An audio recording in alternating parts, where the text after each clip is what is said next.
do your thing, baby. Gotta share this screen. Share this screen. Share the screen. I wish they Let could me figure out how. see. It's fine. Yeah, I see them here. Yes, no, maybe so. I don't know. Do your thing, baby. You see it? Gotta share this screen. Guys, can you hear me? Yes, Can you see the chart? yes. Like we've never done this before. All right, hitting the Twitter and the stock twits. Bang. Bang. Everything is gone. We're live. Hey, we're back. And it's a catastrophe, K-A-tastrophe in this market. GP, I thought tariffs were a good thing. I think they are long term. How so? I think it actually spurs American innovation, and I think it bring when you get price to come back to parity. Sorry. Um, I think it'll inspire people in America who have kind of given hope, losing out to Chinese merchants, Indian merchants, whoever's selling it for 50, 60% cheaper because labor is cheaper, etc. If the But we tariffs have to kind of, build all this industry to make that happen first, right? I think it starts small, right? You'll see, I don't know, someone's like, hey, um, I don't even know, like sells balloons, let's say, right? As an example, right now they sell it at 50 cents a pop, and Chinese sell it or Indians sell it for 20 cents a pop. If that tariff now brings it to 45 versus 50, I think you'll see people say, okay, well, now I can compete and let me get back into the market. And then, Who's buying because that? Who's buying that stuff? what's that? Who's buying that stuff? Anyone who's buying balloons, right? Like if your price, So your 25-cent balloons now doubled in price nearly, and yeah, somebody's so buying that, right? yeah, because that's what the going price is. Maybe not initially. You might see an initial drop down, but if you see that the only option you have is to buy either 45-cent foreign-made balloons or 50-cent American-made balloons, I think for the most part, most Americans will choose the 50% balloons. I mean, the 50-cent balloons, in my opinion. Um, but that takes time. That's not going to be today. That's not going to be tomorrow. That's going to be, hey, prove it out. But this job owning and rhetoric and all this other stuff nonsense right now, and the markets are already taking it up the pooper.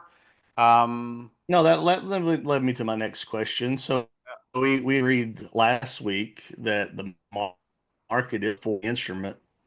Something's happened, I guess, in a microcosm. But this is 4 straight weeks of pretty significant selling. So, which is it? of what, right?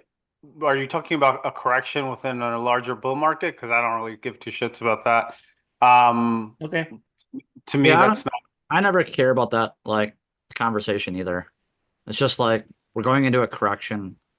I don't care how deep it is. I just want to know how long it's going to be.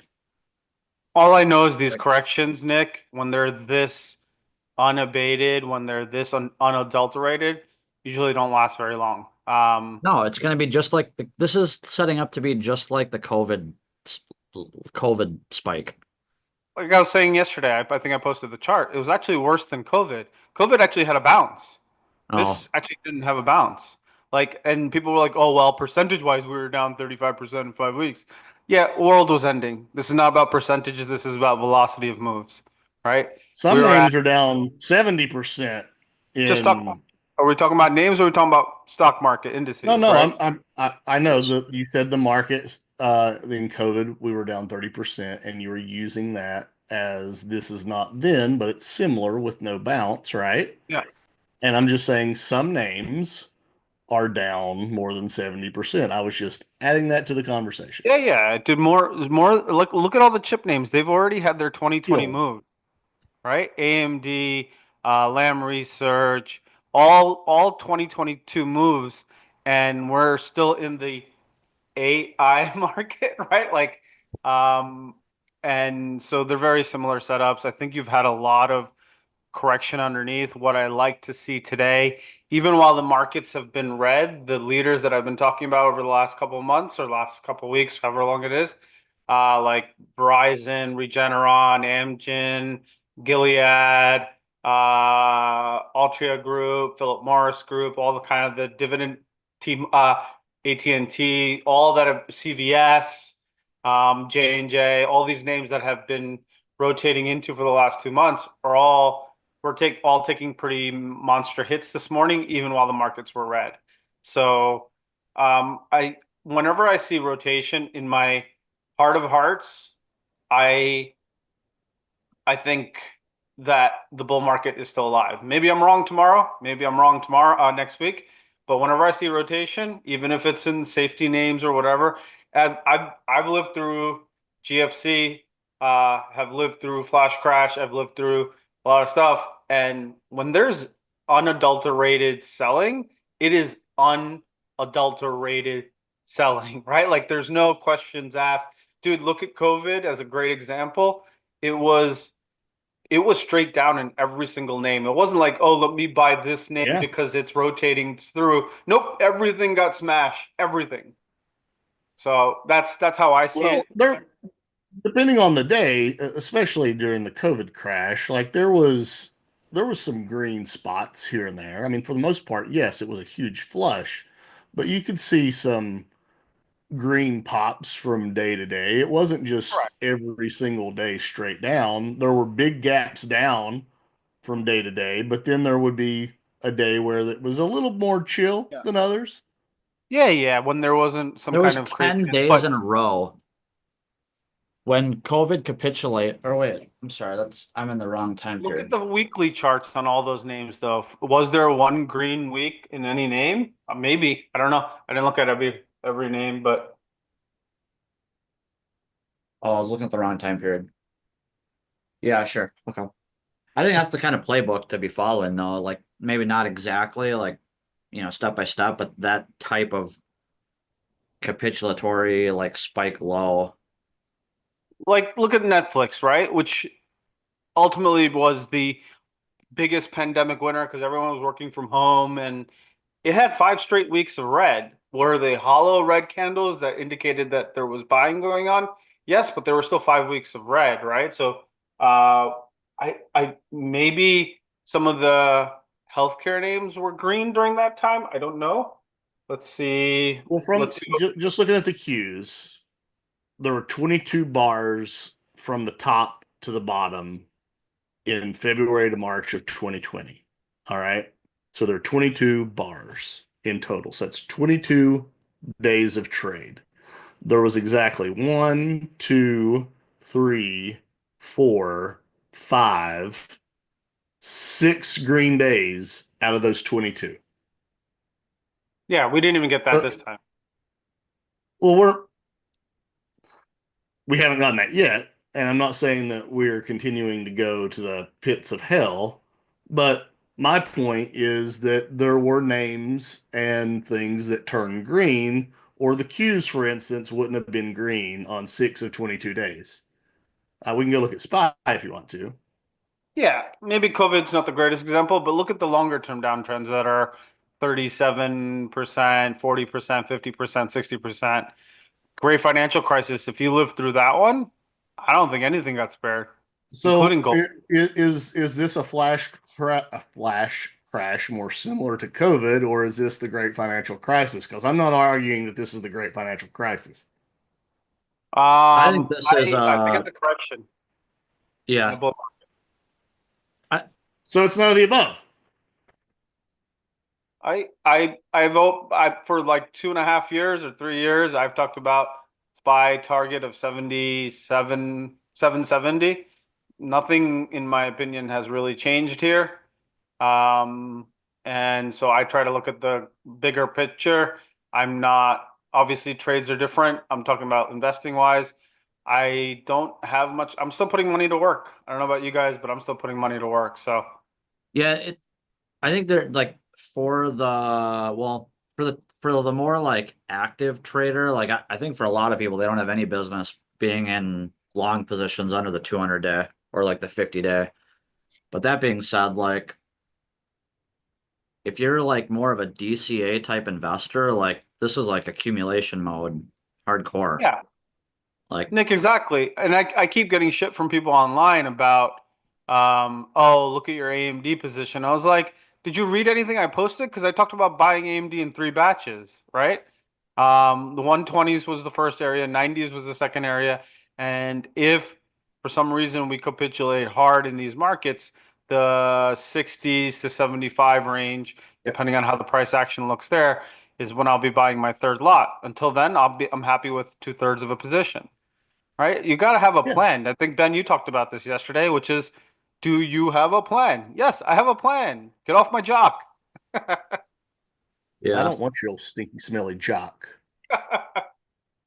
I'm just saying, it's like, oh, well, your calls have been wrong. Yeah, I know that they've been wrong, but I had a plan on how I was approaching this. I didn't go full willy-nilly.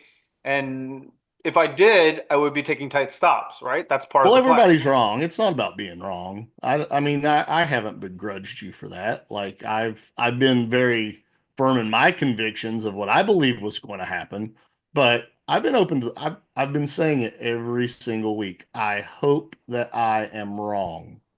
I hope that I am wrong. I don't want people, I mean, just imagine somebody who was in a heavy, magnificent seven positions with some other high flyers. They probably lost half to a third of whatever they've got invested right now. Lost in value unless they've sold, right? Yeah. And that's just the point that I'm making. I don't want people to go through this type of pain. I don't want myself to go through this type of pain. That's why I said I'm going to sell. I'm going to sit on the sideline. I want to be happy in cash. And if I'm wrong, you guys make fun of me, laugh at me. I'll buy higher and I'll be okay. And right now I feel pretty good about my plan. And yeah, I have a shopping list, but I'm not ready to start breaking those names out because if this resembles any other correction in the past, right now we are at what? 12% off the highs.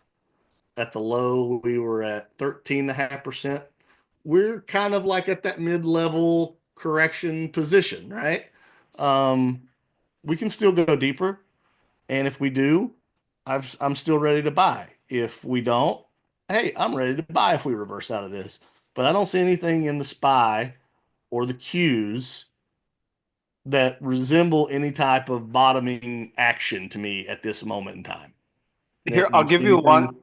I'll give you one example of why I think yesterday we bottomed in general. You If you're said done, that sorry. last Tuesday too, though. Huh? You said we Yeah. bottomed last Tuesday too, though. Yeah, I agree. I was wrong. So shit happens. Yeah. But one thing that you don't see in monster corrections happening is buyouts.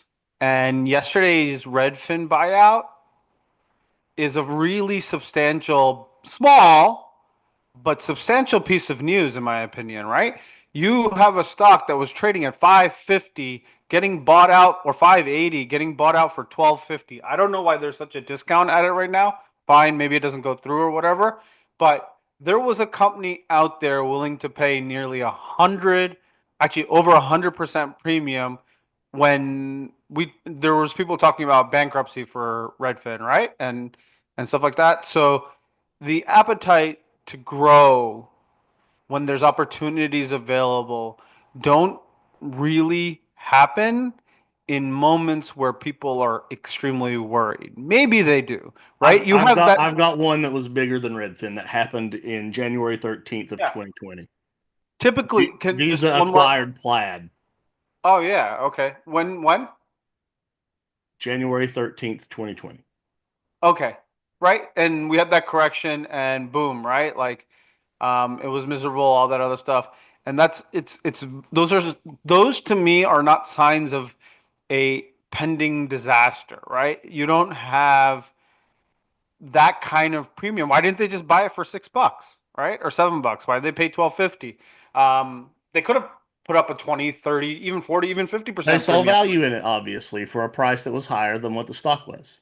Yeah, exactly. And so, and obviously Redfin could not see a value past that in the near term. So to make sure that they survive, they sold. And two happy parties ultimately. Maybe one, both are probably not that happy. They probably want it cheaper and they probably wanted more or whatever. But I think this is is a good sign of what of like typically you see the opposite in markets where it's people are buying, it's usually the signs of the end, the euphoria.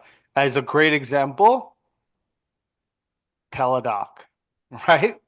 Um, Yeah, Teladoc bought what was the other company during COVID? But yes, that AVGO or what? No, not AVGO. Another telemedicine company. They bought Yeah, them. what was it? I'll look it up. That That was was a in great career 2021. trade for me.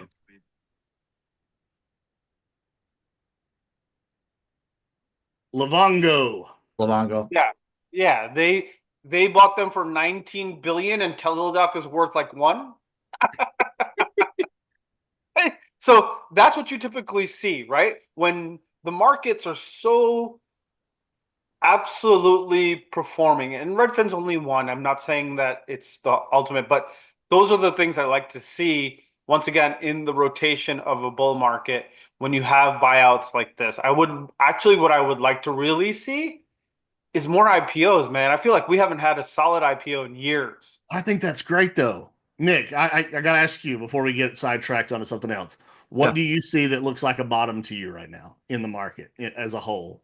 If you're looking at like a chart of the SPY, I got it right um, here. Bang. yeah, the Spies up SPY. on the So screen.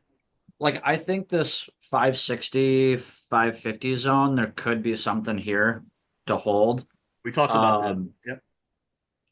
the thing is, like, I just think that your downside risk is limited here to like maybe 540. Like if we got below 540, my tune would change significantly as far as like what I think is coming. I think if it cracked the week's low, right? This, If it lost its this week's lows, all the bets at 560 are off, right? yeah, yep, Right? Yeah. yeah. So I Um, mean, if you look at the volume over the course of the last, let's say one, two, three, four, let's just say last 10 trading sessions, I mean, they're all on huge volume. And like I think a lot of like technical volume profile people would argue that there was distribution happening within that like the SPY and the Q range. So like the SPY 585 to 610. Like there was distribution happening within that kind of range. And so we just resolved to the downside. But the downside, the resolution to the downside was really just only because there's not a whole lot of other the rotation slowed essentially. Like there was no like fresh setups, no fresh breakouts that were like hitting and sticking. So I like my tune currently is just that we resolve to the downside just to resolve to the upside, but in like a massive spring kind of way. spring as in boing boing spring, not Yeah, as spring in like any kind time of of like year. a Wyckoff spring is not like the best example. But that general idea as far as like pulling the rubber band back because the amount of stage one bases that developed after 2022. Like I bet you I'm totally pulling this out of my ass, but I bet you we barely scratched half of those stage one bases that in the midst of this correction or however you want to label it, there's some names that are pulling back and holding their base breakouts. Others are reverting back into the range. Yep. And I'm so looking at like, a name right now, Marvell. You guys know I've held Marvell for a very long time. I'm in the teens, fortunately, with my free position. But yeah, I would say it's testing its stage one. It got yeah. into the So range and bounced out today. But yeah, that was absolutely murder last week. 22%, 11.5% the week before. So I feel you, Nick. Yeah, there's some It setups that are coming back to sort of equilibrium, right? the amount of pent-up energy that led into the election and then all of like the post-election like just blow off, I think is I don't know. It's just kind of like the phase or like the part of the cycle that we're in where it's like, all right, the indices are correcting, whether you want to say time or price or however the fuck. It's just that's what they're doing. They're resting right now. We're waiting for the fresh setups to emerge. I mean, we know our leaders, like our mag names. I think you're an idiot if you think Tesla's not going to be like an absolute behemoth monster coming out of this. Just other names too. It's just a matter of being patient right now, in my opinion. I couldn't agree more. Patient is a virtue, right? Virtue is a grace. Anyway, GP, you were saying you were hoping some IPOs come on board. I don't want an IPO show right now, and not Listen, just because. talk about IPOs in a second. Just one other thing about the base breakouts, like Affirm and stuff like that. Affirm all back to the base breakouts. If you these like just brutalized in the last 5 weeks, right? Four Yeah, weeks. And so I think the thing that a lot of people are missing part of the 2022 base breakouts is that most of these names are 8 to 10x from those lows, right? If you look at all these names, like if you look at Palantir, SoFi, Affirm, all these, so we we have had 8 to 10x moves, and typically the Wyckoff strategy that you talk about, Nick, or Elliott Wave and all that other stuff is the conversation behind that is investor theory, right? And so the first part is you have the initial people buying, initial set of investors saying, "Hey, this is fundamentally cheap." And I have now gotten 8 to 10x on my original return. And so that wave two kind of Elliott wave theory is usually the first initial investors willing to take a shot, taking their money off the table and coming back and basically retesting that base breakout, looking for, and if it finds it, of course, base breakouts can fail as well. yeah, Um, if it comes back to the base and finds buyers, it's essentially showing you that there's another set of investors out there enough to take it to the next stage of the markets, right? And so I think that's the thing I've been missing over the last year or so. Overall, is that these moves it's in the back of my mind. I didn't think they would do it because they had depressed it so much, but it's a lot of these are 8 to 10x. Some are like 15x, right? Look at Hood. Hood went from what, $7 to 60? you're making my entire case for the last 3 months for me right now. I mean, how many times have I said I think we're fairly priced? I don't think there's a lot of value left in the market. Like you're making my bear thesis for me right now. Yeah, but the bear thesis just played out in 4 weeks, right? In so many names. That's can it go lower? Probably. Yeah, But if you're looking at a firm,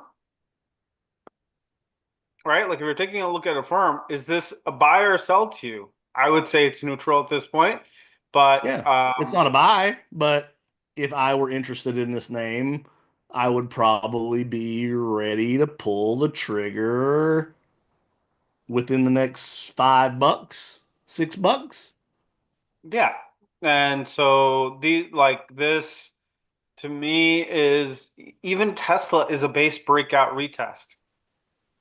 May sound awful because it's been an awful, awful, awful trader for 4 years, but this is the base that's been forming from the S&P inclusion, right? This is, I think, on S&P inclusion, we tagged 220.59 as a closing um, week, and we've literally since that December 2020 moment have been pushing away, pulling away, pushing away from that area and building monster support there. And we're back there again. And yes, Elon shit the bed.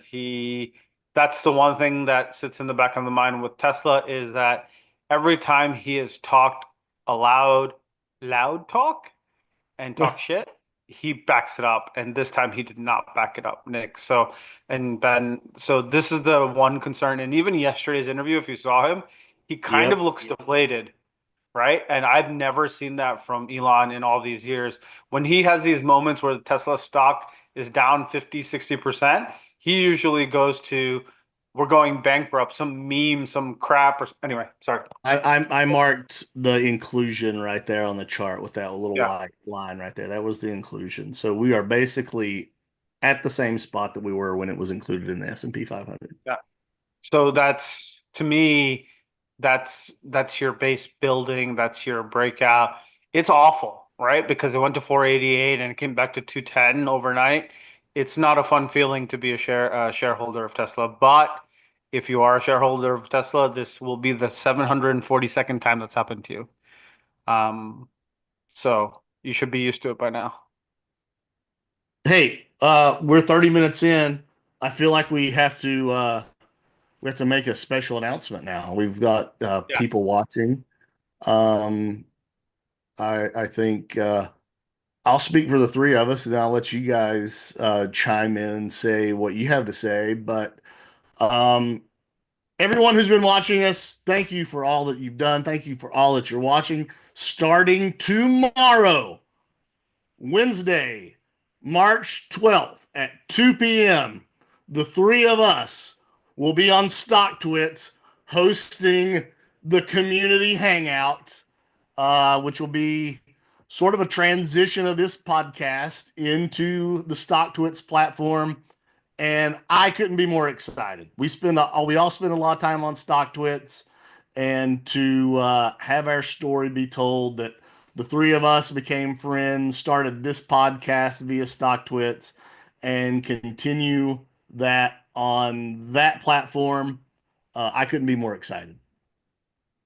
Platform. I am super excited about I've been here, I don't know you guys, but I think Nick, you've been here the longest in StockTwits. I've been here a little over 11 years, 12 years in August, and all the hard work and all the sharing hopefully has left you in a better place, but it's also nice to be able to be involved with StockTwits and the community on a more direct level and be hosted by them, got their support. And if you have a chance, please go vote. I don't care who you vote for. Obviously, it would be if it was me, that would be great. But there are three other candidates who deserve it just as much. There's an award this year. I think You're the the closing date. contributor of the year. You're up for nomination. You're up for voting I'm for that. Yes. I'm Vote for nominated for GP. contributor of the year of Stock a community member. It is the first ever StockTwits Awards. So please go vote. It's me, Don Corleone, the professor, and Mike Rom, all very deserving candidates. But please go vote. You only have till March 21st. This is not an infinite timeline. So if you haven't heard about it, please go vote. And Can you retweet the voting link? I will. I will. Show the community the love that the people show to you guys, right? Reciprocate it. So, thanks again to StockTwits, and I'm excited. It should be a very solid 2025. Yeah. Nick, you excited? You just give us a Yeah, yeah. I'm super stoked. I think I'm like multiple reasons. One, I think I'm more excited just to watch us grow, but two, like to see StockTwits trying like actually like pushing and trying new things, I think is great. And obviously, as like, you can tell, like we could talk about this shit all day, every day. Like there's never ending, the learning never stops, but there's like a never ending, you know, information feed every day as we're doing this. So yeah, initially I think StockTwits popped up in like '09 or 2010, and that it coincided with the credit crisis. And, back then, like your only real options for like community were either have a trade desk on your own or using like Twitter or StockTwits. So I mean, No. Do you remember the Yahoo message boards? Oh oh my yeah, goodness. yep, That was a shit show. it Well, Nick, was. you're one of the original StockTwits influencers. You have one of the largest followings of anyone on StockTwit. So, I mean, you've been on StockTwit since the origin, since the beginning. GP. No, you, No, Nick. you, Nick. Oh yeah, yeah. I mean, there was a big, yeah. It was interesting. Like, I see now. There's like a. It seems to me there's like a. Everyone has like their style of tweeting, and like I feel like the people that tweet kind of like a journal or like a chat room are used to those chat rooms on like Yahoo message board is kind of where I was going with that. But yeah, I don't know. I love it. I just like Well, idea sharing and like Nick's excited riffing. because he actually went and bought a microphone. Yeah, So yeah. he's pumped. Nick is over the moon. We even I am. tried to we even tried to tell him to shave, and he's like, "Hell no! This is what got me here. I'm sticking with it, baby." I got an influencer light too. It's pretty cool. Yeah, man, we all did. That's how tells you how serious we are. We got some lights up. I even put a background up so it doesn't look too bad. I'm like, yo, now it's legit. I might have to blur the rest of this, but this is where I sit and work. So, uh, dude, I'm very excited to do this with you guys. Can't imagine doing it with anyone else, and looking forward to obviously growing Nick, but just having fun, right? Yeah, Like if you're totally. not having fun with this stuff, you're in a miserable place, right? Well, So, and shout out to Howard. I mean, GPU and Howard. You reached out to him, or he reached out to you, and Max at StockTwits, and Keith and Alyssa, and all the people who may not be as publicly faced. We want to thank them. I mean, they're giving us the opportunity to jump on their platform and share what we've been doing for 3 years already, and it's just a cool story. We started from there, and we're going to help provide content there, and I just think it's cool. So from now on, this show will be the community hangout on StockTwits. You'll see it on StockTwits. You'll see it promoted on StockTwits Wednesday at 2 p.m. So it's the same time we've been running, except not on Tuesdays. It'll be on Wednesdays starting tomorrow.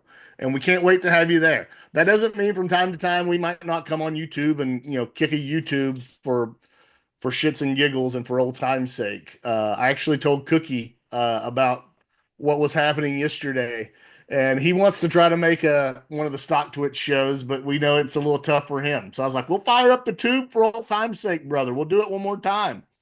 So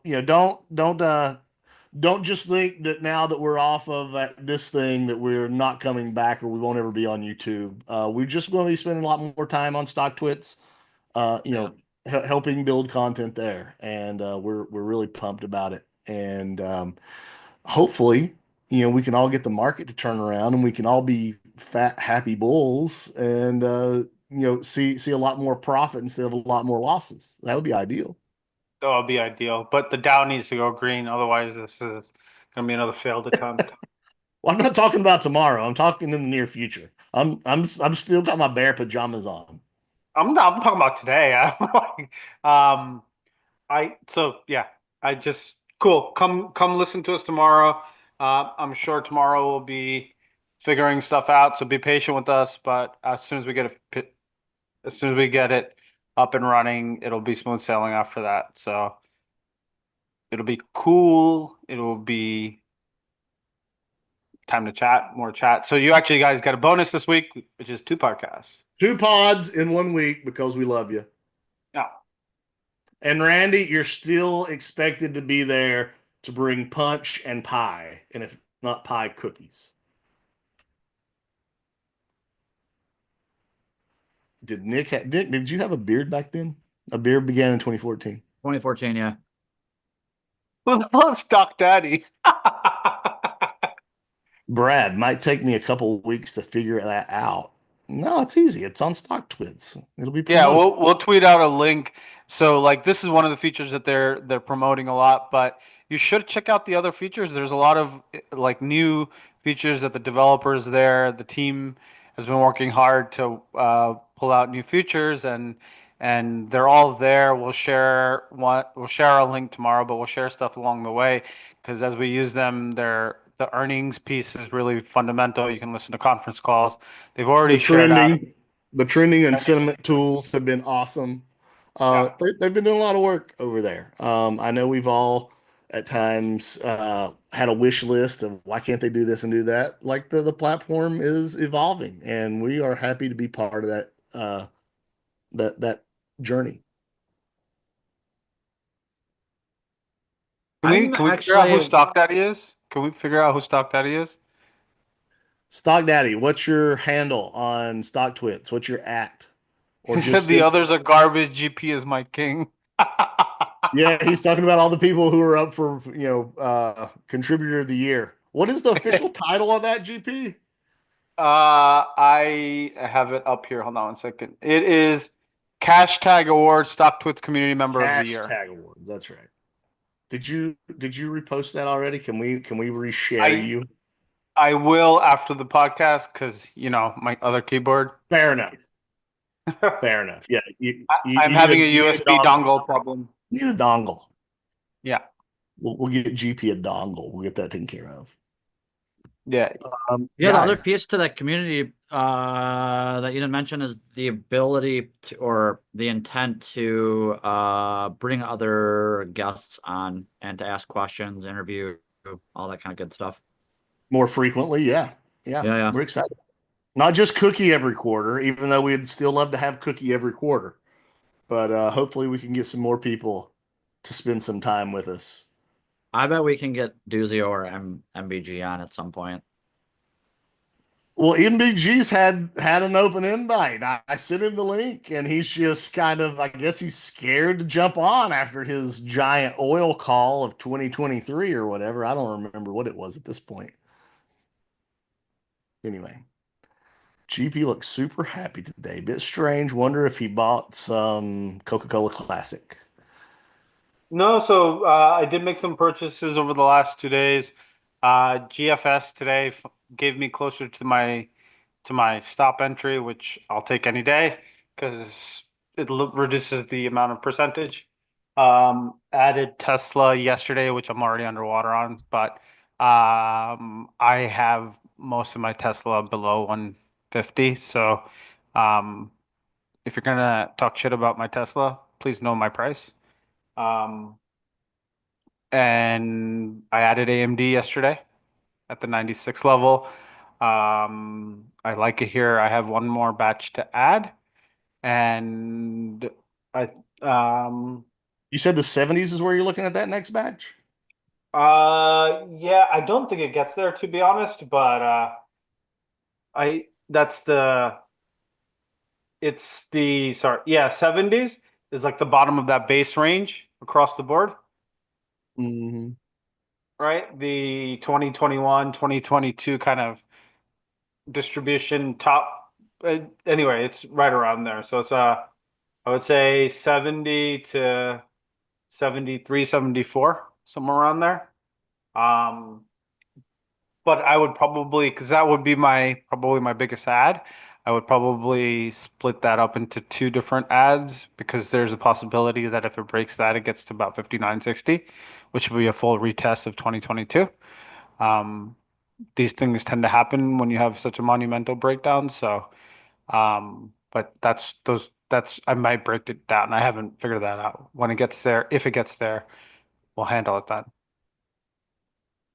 I haven't bought anything yet. I'm getting close to a few names. I'm getting close to a buy on Pfizer. I've got my order set at 25, so we'll see if I get that. Um, I have a bid much lower than 97 on AMD.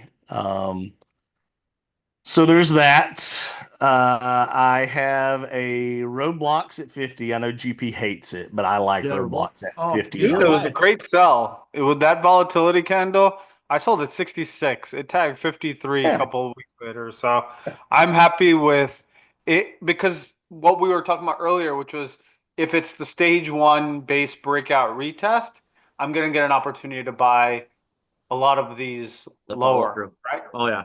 And so I still think Roblox has some work to do in the 46s, personally. But The biggest buy that I had in the queue at the time did not fill this morning, and that was on Sentinel One. oh, Uh, nice. I was less than 30 cents away from having that this morning in the pre-market.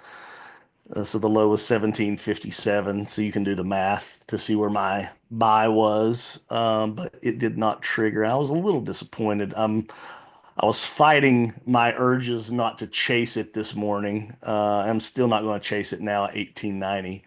But that was going to be a significant purchase in the old cash fund. But those are the only things I have working right now. There's those four names. Okay.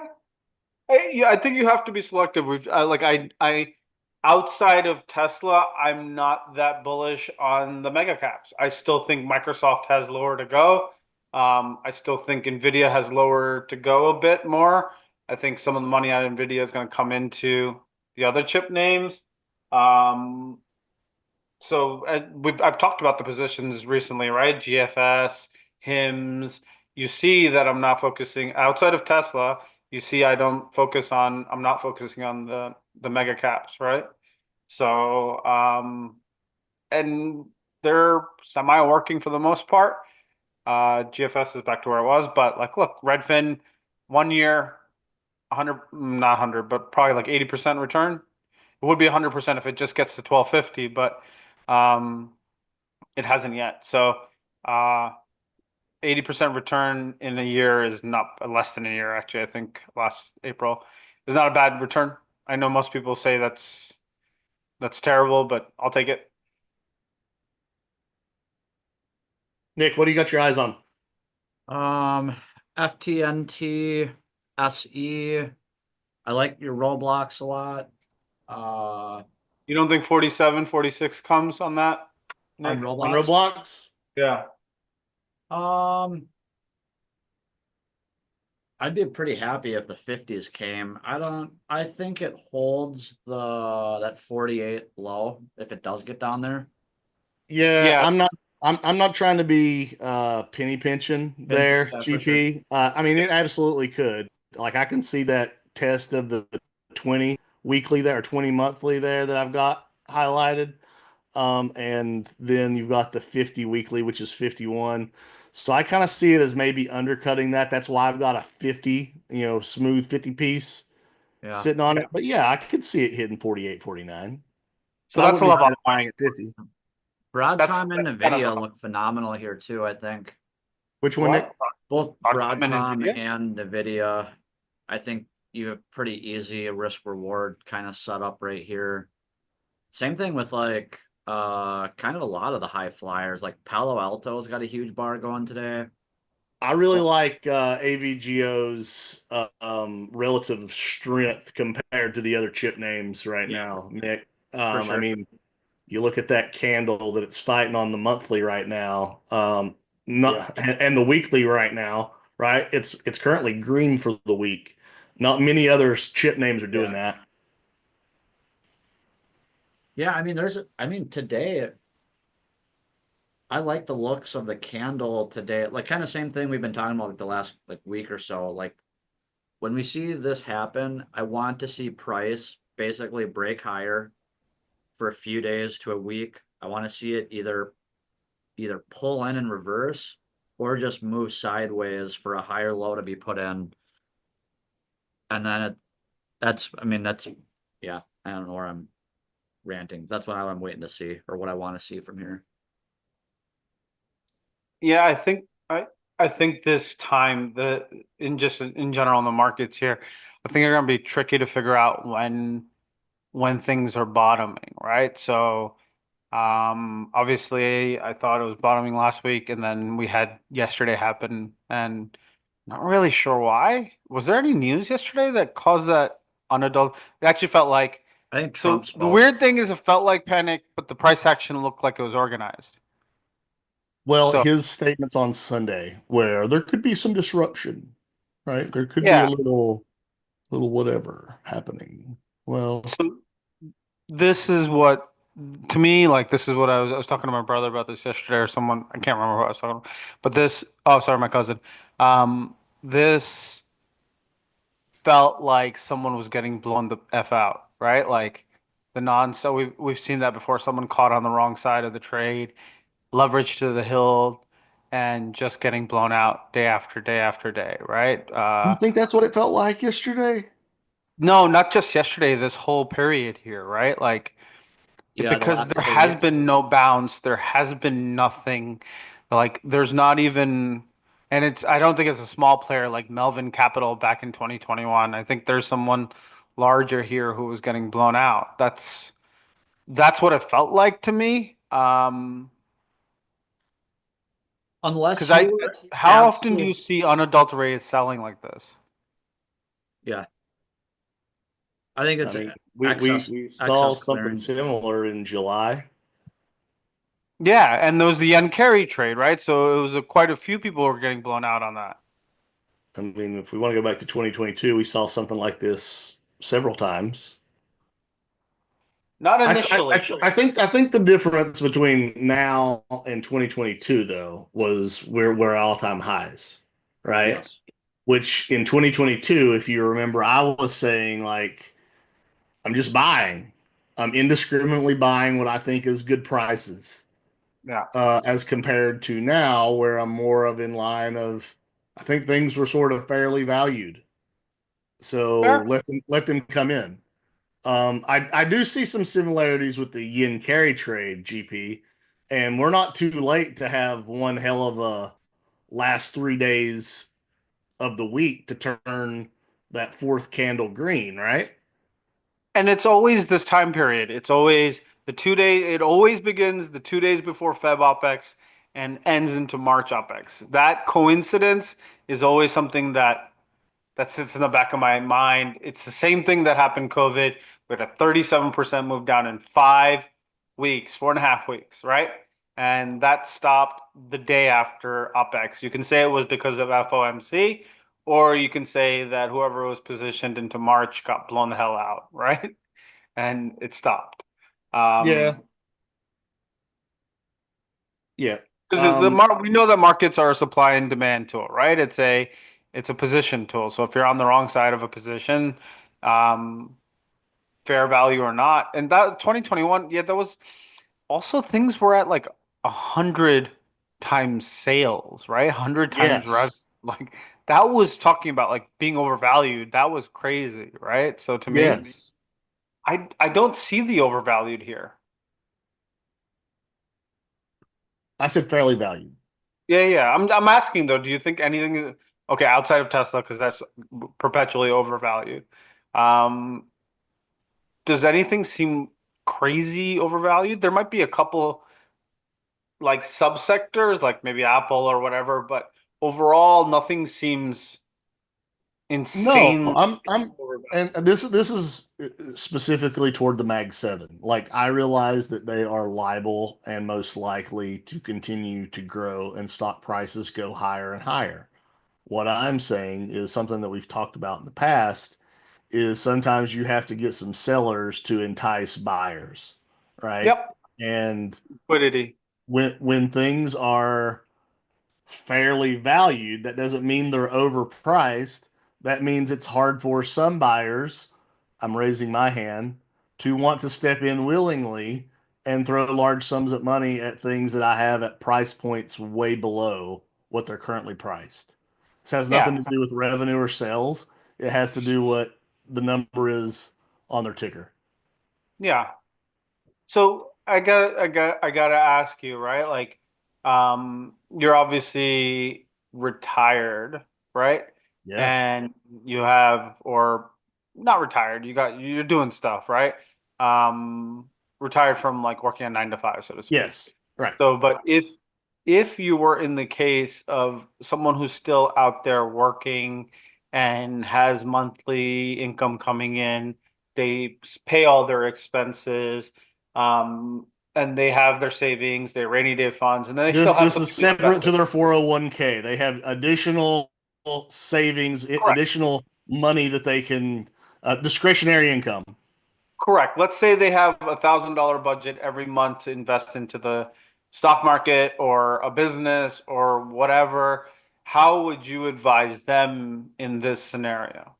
Well, I don't want to advise them. I would tell you what I would do. Yeah, but that's If the I were same still conversation. working my 9 to 5 and I had $1,000 a month of discretionary income that I could throw at things, um, I would probably be dollar cost averaging. And that doesn't mean that I'm waiting for dips to buy. I'm just indiscriminately buying the names I want to be in at whatever day of the month I want to be in them at. So whether it's the 1st and 15th or every week, every Tuesday, that tended to be the day that I like to buy would be first thing Tuesday morning. Then I would be buying on those scheduled plans. Now, if you're asking Yeah. if I'm trading, that's going to be a different answer than I'm No, investing. not trading. Just like you're in the same scenario. You hold a bunch of stuff from lower, but you still have this Yeah, money coming in every month. the 3 or 4 names that I like best, I'm still DCAing every week, every 2 weeks, or every month, whatever I have that name set on to do. Um, I always like doing the 1st and 15th for most of my DCAing in the past. Yeah. Um, that's just seemed the way that it worked best for me. There were some names that I bought every week, and that would be every Tuesday morning, um, sometime before the bell would open, usually. That's just the way I did my own personal thing. I don't know if that works for everybody because, as you guys know, I stayed in tune with what was happening at every breath of the market. So that's not as easy as saying, all right, I'm just buying the 1st and 15th. So the Tuesday, excuse me, the Tuesday tactic is more of just, I want to grow this position quicker, right? And regardless of what the price is on Tuesday, I'm buying it. Fair. Makes But that's what I sense. do. I'd identify the 3 or 4 names that I like best. Which name are they already appropriate sized? If so, I probably wouldn't invest every week. I'd probably do the 1st and 15th. Okay. That makes sense. I'm just curious. Like, Yeah. I think there's different conversations when the money supply is still coming in um, versus having like not a finite sum, but I don't know a Yeah. better word for it. Yeah. Well, it's a little harder, right? When you're working a 9 to 5, it's a little harder to be as active as the three of us are, and for me, I have been. So at the same time, like you got to be able to find time to do that. Before market opened on Tuesdays was always a good time for me to be able to do that. And if I wanted to put any type of trade on, I would try to do that when convenient to do that. And that was at times tricky. But when you're just buying the 1st and 15th indiscriminately, you can Yeah. almost any broker will let you set up something similar to that. Yeah. Makes sense. But I think it's important. It comes back to my tweet last night is, do you have a plan? Do you have a list? Do you know what levels you're going to buy the things on those lists? I've Yep. got a huge list, but I'm only concentrating on like 3 or 4 names. I mentioned them earlier. Now, if things get lower, then some other things on my list all of a sudden change, right? Because there are other names that I'd like to buy also at lower levels that maybe aren't there just yet. Totally makes sense. But that's just me. That's what I do. I think we'll have to discuss more of this tomorrow, maybe. Yeah. It's time to go. It's 3 o'clock. Yep. Jason, hey, T Stock. Last 2 minutes. LFG, baby. What happened? Nothing. T Stock's Oh here. He said, yeah, hey, guys, I'm here for the last 2 minutes. Let's fucking go. yeah. Yo, without the Dow participating, this might be like last week where we just sell off into the CPI. I think you did touch on something that was really important, though, GP. We've talked about the March OPEX, and you brought it up several times. I'm still waiting till the end of the quarter, which is the end of this month. I would love to see things turning around for the last 2 weeks of the month.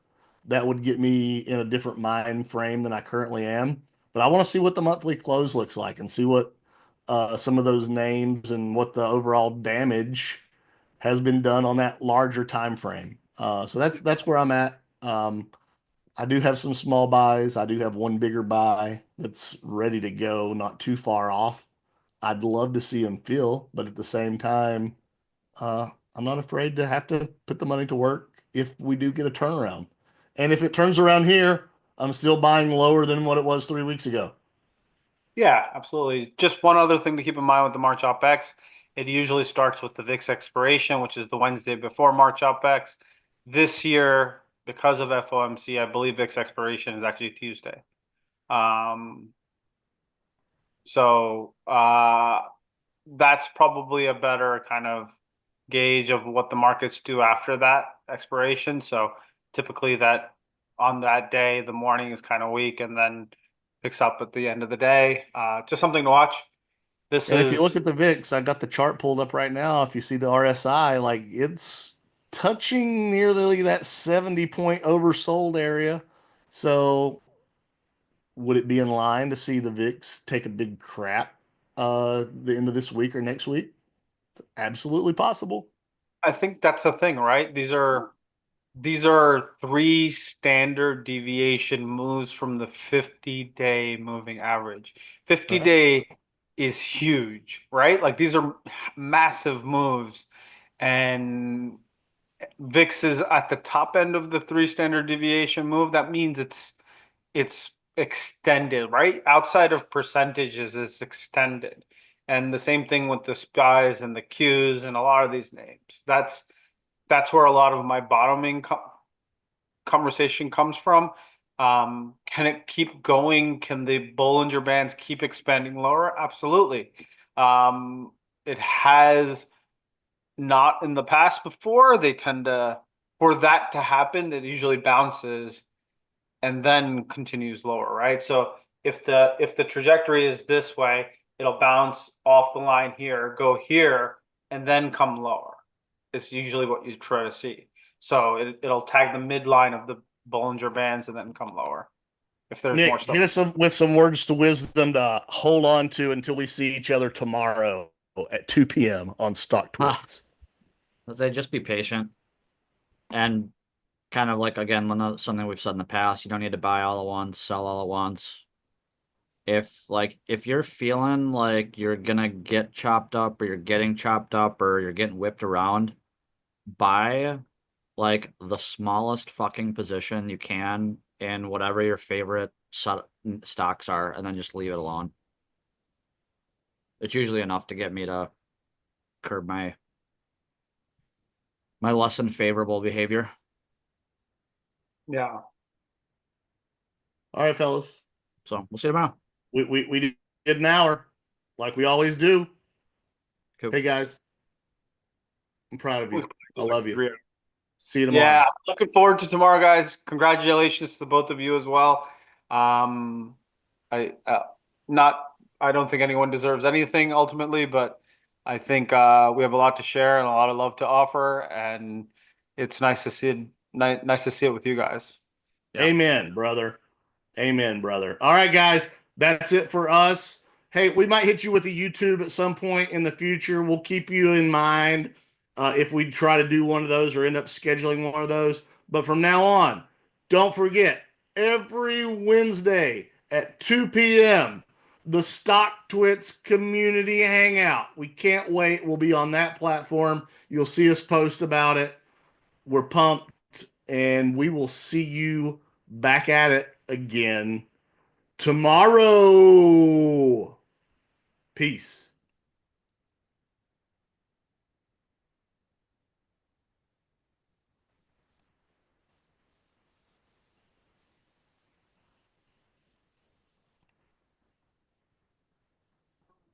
You good?